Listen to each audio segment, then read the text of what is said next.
అబద్ధాల మీదనే పాలన నడపాలనుకునేటువంటి దుర్మార్గమైనటువంటి ఆలోచన, అబద్ధం సృష్టించడం.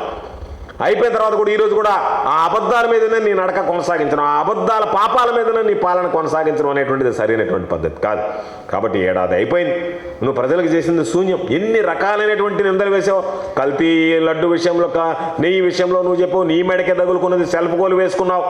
అన్ని రకాల నువ్వేదో భంగపాటు చేయాలి, మమ్మల్ని జగన్మోహన్ రెడ్డి గారిని బలహీనపరచాలి, జగన్మోహన్ రెడ్డి గారికి అవినీతి మరకంటించాలనేటువంటి ఆలోచనతో నీ చేతులు కాల్చుకుంటున్నావు. నువ్వు ప్రజలు నవ్వులు పాలవుతున్నావు తప్ప జగన్మోహన్ రెడ్డి గారికి రోజు రోజుకి కూడా జగన్మోహన్ రెడ్డి గారు తీసుకునేటువంటి నిర్ణయాలు ఎన్ని రోతరాతలు ఎంతమంది రాసినా, ఎన్ని కథనాలు వినిపించినా చూపించినా జగన్మోహన్ రెడ్డి గారి క్రెడిబిలిటీ పెరిగేటువంటి పరిస్థితి ఏర్పడింది. దానికి ప్రధానమైనటువంటి కారణం జగన్మోహన్ రెడ్డి గారు తీసుకున్నటువంటి చారిత్రాత్మకమైనటువంటి నిర్ణయాలు. కాబట్టి ఇప్పుడు కూడా ఈ సెకీ నిర్ణయం అనేటువంటిది ఎలక్ట్రిసిటీ రెగ్యులేటరీ కమిషన్ ఇచ్చినటువంటి ఆదేశాలతో స్పష్టమైంది జనాలకు సంబంధించి కూడా.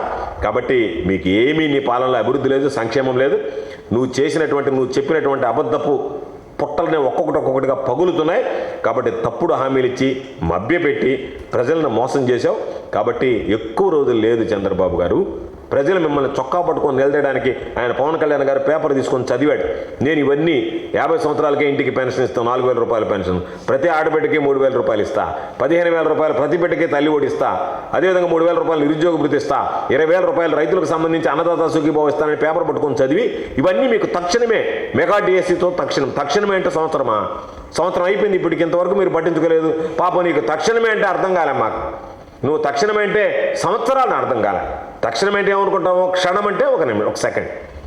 వచ్చిన తక్షణమే అంటే వెంటనే సంతకాలు పెట్టి ఆదేశాలు అమలు అవుతాయంటే సంతకాలు మాత్రం పెట్టి దానికి సంబంధించి కోల్డ్ స్టోరేజ్లో బారేసినట్టుగా ఉండేటువంటిది కాదు. కాబట్టి మీ విధానాలన్నిటికీ కూడా ఈరోజు తప్పనిసరిగా ప్రజలు ఈరోజు మిమ్మల్ని చేదరించుకుంటున్నారు, ప్రజలు మిమ్మల్ని చొక్కా పట్టుకునేటువంటి పరిస్థితి ఏర్పడుతుంది.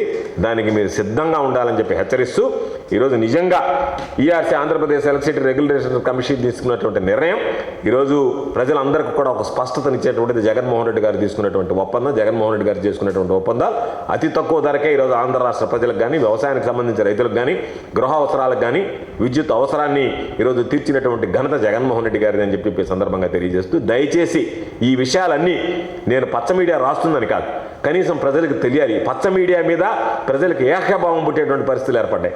కాబట్టి అటువంటి నేపథ్యంలో వాళ్ళు రాసేటువంటి రాతలకు ఏమాత్రం విలువ లేదు అని చెప్పడానికే ఈరోజు ప్రత్యేకించి సమావేశాన్ని ఏర్పాటు చేసి చంద్రబాబు నాయుడు హయాంలో ఏ విధంగా ధ్వంసమైంది, ఏ విధంగా విధ్వంస పరిపాలన జరిగింది విద్యుత్ రంగానికి సంబంధించి, జగన్మోహన్ రెడ్డి గారు దాన్ని చక్కదిద్ది ఈరోజు ఎంత తక్కువకి విద్యుత్ కొనుగోలు చేస్తున్నారు అనేటువంటిది ప్రజలకు తెలియజెప్పడానికే ఈరోజు ఇవన్నీ కూడా మీ ముందు చూపించడం జరిగిందని చెప్పి సందర్భంగా తెలియజేస్తూ, ఇకనైనా చంద్రబాబు నాయుడు కళ్ళబొల్లి మాటలు ఆపి ప్రజలకు ఇచ్చినటువంటి హామీలు నెరవేరిస్తే మంచిదని చెప్పి హితవు చెబుతున్నాం.